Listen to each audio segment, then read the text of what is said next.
Hey, Dr. C here. Hope you're having a good day. We're going to do a little bit different stuff today.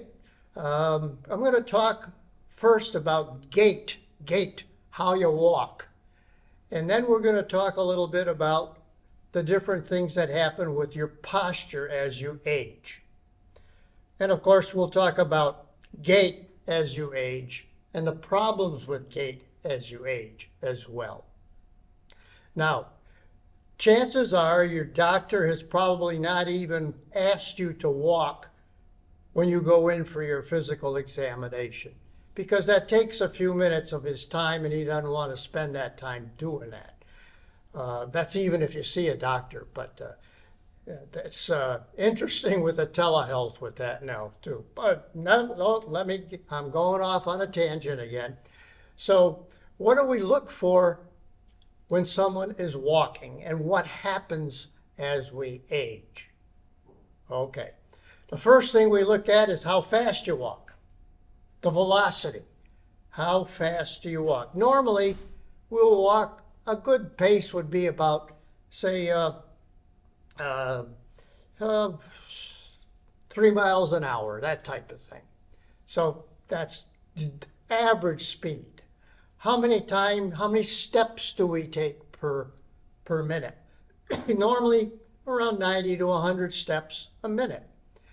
And depending on how tall you are and whether you're running or walking, the length of that is going to vary. The average length is about 3 feet. Now, I probably in the past was able to do 3 feet. I've shrunk, I'm shorter. That means now I'm going to take shorter steps. So now I go about 2.5 feet stride. So that normally happens when you age as well. Also, what we look at is how wide-based is your gait. Normally, if you look at a lot of the tiles on the floor, they're normally about a foot. Normally a foot.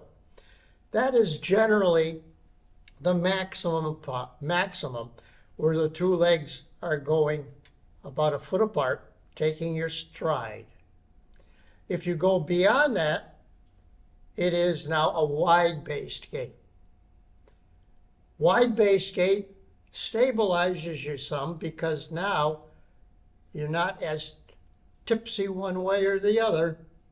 Short-based, a little more difficult for your balance, but still that is the actual stance, less than a foot. Okay, so what else do we look at? We look at stepping with one leg and the other leg. Sometimes people with problems may only be able to take a short step with one leg and longer with the other. So there's asymmetry there. Asymmetry with that gait. Also, we also look at other things as well. Are you leaning forward? Because there are people who lean forward when they walk. That gives you a little of instability as well. Now, why am I so darn interested in gait all of a sudden? Well, it's not all of a sudden. I've been interested in a long time. Because a lot of it is related to onset of dementia. One thing you can hang your hat on. If you have early signs of dementia, your gait is slower. Now, normally, over 70, every 10 years, you slow down about 15% every 10 years. So that's normal. Slower than that may be a sign of early dementia. Now, what about, say, Alzheimer's disease, which is the most common form of dementia? Well, with Alzheimer's, they may have a normal gait, but then if you have them do another task, regardless of what the task happens to be. Like say, just tap your hand as you're walking, or look left, look right, left, right, up, down. All those different tasks, which means that multitasking plus the walk, they will slow down with Alzheimer's. They'll slow their gait down because they have another task that they're thinking about. And that is called executive function. Getting something to do, whatever the task happens to be, processing it, and then doing an action. That is called executive function. That's a problem with Alzheimer's. That's the problem with the hippocampus. So that is early stage dementia. When those two things, you give them another task, that is early stage Alzheimer's. Now, what about other forms of dementia? Well, say Lewy body dementia. That's also not as common as Alzheimer's, but still. What is the thing about Lewy body? That they think is a precursor to Parkinson's in some people, Parkinson's disease. So in other words, there's a slowing down of the process. And there may be an asymmetry, one leg further, one leg shorter, that type of thing with that type of dementia. Okay, so that's the main reason for me mentioning gait at this time. I know I didn't go over any exercises because there's no exercise for gait. But there are exercises for posture, which is what we're going to talk about now, posture. What happens as you age? Well, let's start at the top. We may tend to slouch. Bending over, slouch. Now that's different from leaning forward. Leaning forward. You'll see people who lean over, say, a shopping basket. That may be because of a spinal problem too, down in the low back area, like spinal stenosis, for example. They lean over the basket. Now that's not a slouch. A slouch is when the shoulders come forward, they round forward a little. Now that's not a lot of the stuff that is inherited. Most of the inherited things are osis, like say scoliosis, a curvature of the spine, or kyphosis, upper spine begins to solidify and roll you forward. Lordosis, pulling that back in a little more than it really should. We see that lordosis in pregnancy a lot. Okay, so all these oses are things that are either genetic or inherited, but we're not talking about the oses. We're talking about things that can happen that round the back in the seniors. The slouch. Okay, what do we do for the slouch? Well, with the slouch, the muscles in the front weaken, shorten. The muscles in the back, which should be pulling you back, are weaker as well, and they stretch. So the muscles here contract, the muscles in the back weaken and weaken as well. So we need to strengthen those back muscles. What do we do to strengthen the back muscles? Well, first of all, anytime you're going to do an exercise for a particular group of muscles, you stretch them. What do we do to stretch the back muscles? We give ourselves a big hug and take a big breath in and out. We hold it for about 3 breaths. That stretches those muscles, gets them ready. Another exercise, out with the arms, bring them forward, right under left, and we do the eagle. That stretches those muscles as well. And then you do the other side, left under right, and down. That's the eagle. So those two things, the hug and the eagle, are stretching that upper back muscle. So how do we exercise it? Very, very simple. There's a number of muscles that we need to stretch and strengthen. Separate your feet about the width of the chair. Arms come straight up. We're going to do the straight muscles of the back first and bring it all the way down. And bring it back. Breathing in as you come up. Breathing out as you go down. Breathing in as you come up. Breathing out as you come down. So that's the long muscles of the back. That gets the upper, mid, and lower part of the back. Another muscle that you need to stretch and strengthen, quadratus lumborum, big muscle on the two sides. That connects to the vertebrae. So a very powerful muscle. One arm up, other arm down, and we stretch it over. Remember, always start with a stretch. Always start with a stretch. Just like we did the hug and the eagle, we're stretching now that quadratus lumborum. Left and right. Now we can even do it further. Take the right foot over the left. And that allows you to go even further with that stretch.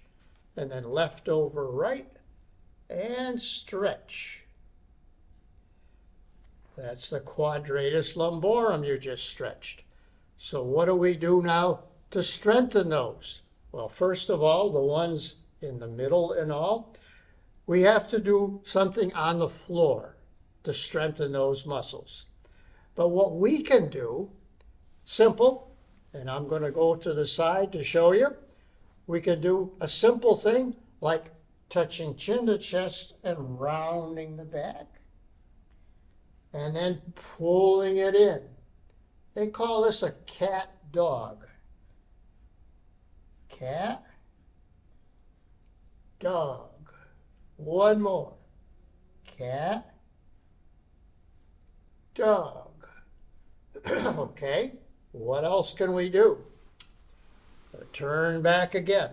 I particularly, for a low back, like to have my hands on the knees, and I like circles. Remember, we do circles with the arms, circles with the leg, and we can do circles with the low back. Bring your body forward with a nice straight back. Bring it all the way back till you touch. Go to one side. Go to two sides. Forward, back. One side, two sides. One more time. Forward, back. One side, two sides. And now I make a big circle. Forward, side, back, side, forward. All the way around, big circle with a nice straight back. And then you go opposite direction. Opposite direction, all the way around. Straight back, all the way around. Okay, so that helps to stretch at that low back area especially. Now what about specific strength exercises? Upper back first. Left hand out. Right hand now comes forward and pulls back. Goes forward. Pulls back. Now you can do this either with weights, or I like to use the band. because then it actually strengthens that muscle as well. And then you do the other side. Right arm out, twisting that upper back. 1, 2, 3. I'm only doing 3 here, but you need to do 10 of those. Great for the upper back. What do we do for the mid-back area? Rowing the boat, grabbing the oars, pulling back. And here I also love to use the bands. I usually put the bands on the 2 feet out and we pull back. Now, in order to really simulate rowing, when we got our oars, legs go forward as we pull back. Forward. 3, 4, 5. Okay, that's the mid-back area. Now we want to get the low back. Separate your feet a little wider than a chair. Right hand comes down to the inside of the left knee and pull back. And again, you can use the bands or the weights to strengthen those muscles. And 3, 4, 5. Then other side. 1. Make sure you're twisting your back doing this. 2, 3, 4, 5. Okay. So now we've dealt with our back, except for one more muscle. That is that piriformis muscle, that small muscle. Now, why is it important? That piriformis is important because it can cause back pain. Piriformis syndrome, they call it. So, how do you stretch and strengthen that? Well, first of all, we stretch it. Remember, always stretch first. Crossing the leg over. That stretches the piriformis on this side. That's a pure stretch. Now, that doesn't bother me to do that, but I want to stretch it even more. And so what do? I put the ankle over the knee. Grab hold of that leg. Push that knee towards the other shoulder. Up. 1. Oh, is that tight? And 2. Oh, you feel that. You feel that stretch then of that piriformis, which is right under the sciatic nerve. Okay. And then, obviously, other side, just as well. You're stretching that piriformis. Then, we're going to lift it up. Oh, a little better on this side. Left leg seems to be better. I used to be able to get it flat. No more. And lifting this knee now towards the opposite shoulder. 1. Oh, yeah. Not as much as the other side, though. 2. And 3. So now we've dealt with all the back muscles. What else happens as we age besides those muscles now that cause a slouch? What about the spare tire on the 2 sides? Now, you can call it what you want, spare tire or whatever, but it's that goddamn overhang fat on the sides. What do we do about that? Well, let's say this side first. We'll come a little forward on a chair, leg goes out. This arm comes up, hands on top of the shoulder. Keep the leg to the side. 2, 3, 4, 5. Okay, other side, leg goes over to the side. This arm comes up and touch. 1, 2, 3, 4, 5, and down. Okay, how do we stretch those oblique muscles? Simple. Take your right hand over to the left. What that's doing is stretching the oblique muscle. Other side, bring it over. Yeah, nice simple one. Everybody can do that one. So you do that 5 times at least, getting those obliques stretched, and then you do the crunch. That's the crunch they call it, where the leg goes out and lift it and touch. So that's a crunch. That's an oblique crunch. What other things can we do with those side muscles? We get into what they call a goal post position.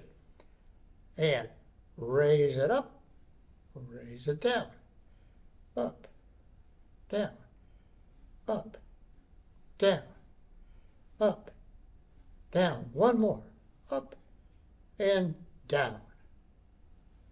Now, a lot of the people who do the exercise on the videos and all, believe it or not, they call this a snow angel. For God's sakes, you know that's no snow angel. They've probably never seen snow. You know, what I do at the beginning is arms out, so you're like a star, and then bring them in. 2, 3, 4, 5, 4, 3, 2, 1.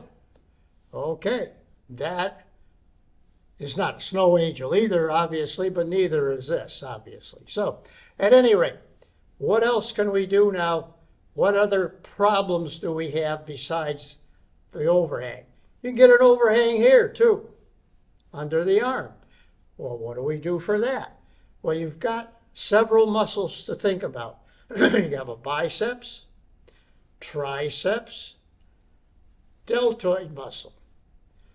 We got to deal with all 3, strengthen them. We do that with our weights.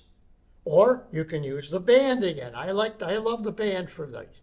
And get the biceps, number 1. Now, how do we stretch it first? Move it back. So it's just the opposite of pulling it up and strengthening. You're stretching it to start, and then do your strengthening. 2, 3, 4, 5. How do we strengthen now? The triceps. Bring that arm over. Stretch it first. Stretch, stretch, stretch. And then we want to strengthen that triceps. How do we do that? Whoa, we grab onto the chair. Move ourselves off. And triceps push-up. Oh, great. Triceps push-up. Do 5 of those if you can. So that's triceps. Deltoid. Stretch it first. Bring it across. That stretches that deltoid. And then bring the other one across. Stretch that deltoid. And now what do we do to strengthen it? Use weights or band, either one. And go up to a T. 2, 3, 4, 5. That type of thing. Bring it forward, bring it back. Oh, that's a great stretch for the top part as well. And if you use a band or weights, it's good to strengthen those muscles and the upper part of the back. So those are the things that we normally would do. What about the legs? We haven't talked about the legs. Very important as we age. One of the things that makes you a little more unstable, you can get arthritis. Now, you can get arthritis in the hip, the knee, ankle. What do we do for, let's start at the bottom, work our way up. Touch our toe, heel, toe, heel, toe, heel, toe, heel. One more, toe, heel, other leg, toe, heel, toe, heel, toe, heel, toe, and heel. Bring that leg out straight. We want to stretch the hamstrings.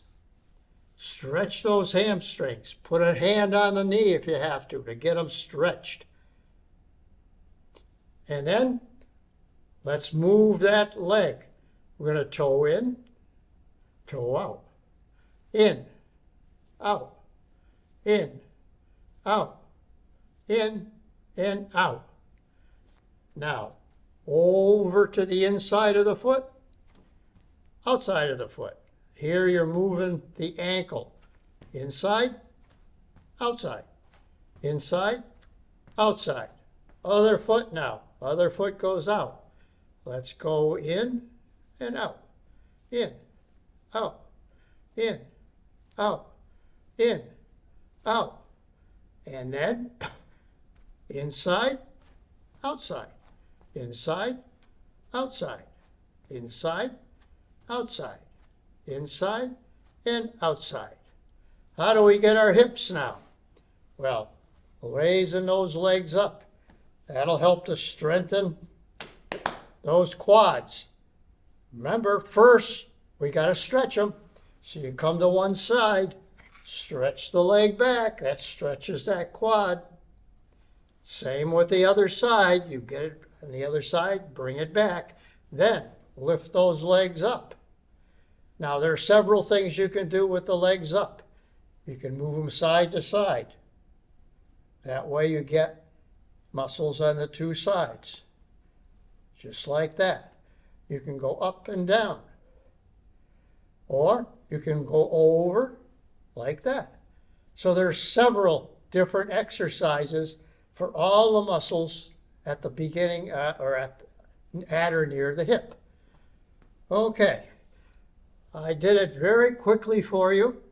I left out, unfortunately, all of the muscles that stabilize you along the pelvis, especially the gluteal muscles, but that we have a special program on that alone. This Dr. C, watch your gait, watch your posture. Remember, always either sit or stand tall, shoulders down, shoulder blades back, looking straight ahead. Have a good day.